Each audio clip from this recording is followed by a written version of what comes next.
Okay, good afternoon. Welcome to our second In Your Field video update. We're in a field of P006T78R soybeans.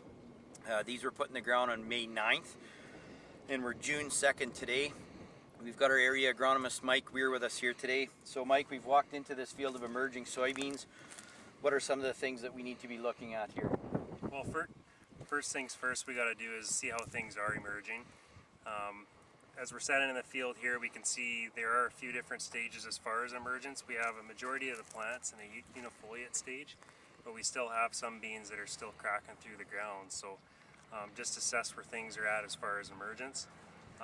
It's at this stage, it's a great time to be out here and measuring your plant stands.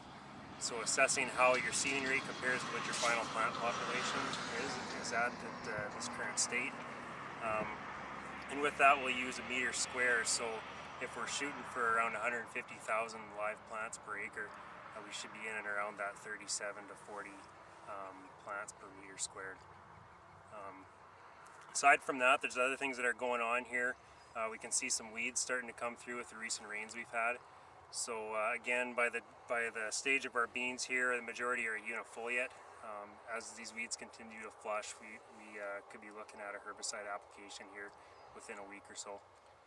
So Mike, we've never had, this grower's never had Roundup Ready canola in the field, but we do have quite a number of volunteer Roundup Ready or volunteer canola plants poking through. Can we assume we don't have Roundup Ready volunteers here, or how would you approach that?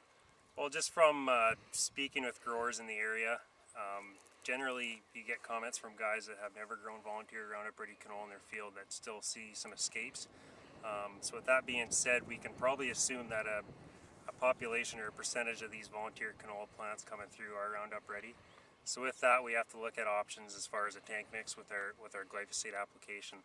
So one product that we like to recommend that's a lot safer on the crop is Viper tank mix with glyphosate.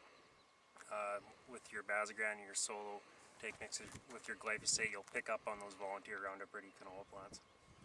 So this particular field was rolled shortly after it was planted, but I know we do have a few fields in the area that guys didn't get rolled. They still want to roll them because they've got some rocks. This is in the unifoliate stage. At what point would you recommend we move in here with the roller and roll this after they've emerged? If you haven't got out and rolled the field right after seeding, then ideally we want to wait until that first trifoliate is fully unrolled. So right now we're at unifoliate, so we have two leaves that are folded out. So the next leaf that comes out will be that first trifoliate. So if we wait till that full first trifoliate to second trifoliate, come out on a nice warm day when those plants are a lot more flexible, and that's a very good time to come in and roll. Great, thanks Mike. We've got some tools on our website just to assist you in doing some plant counts in the field, so please check those out. And if you've got any questions or any concerns about your beans as they emerge, don't hesitate to give us a call. Thanks.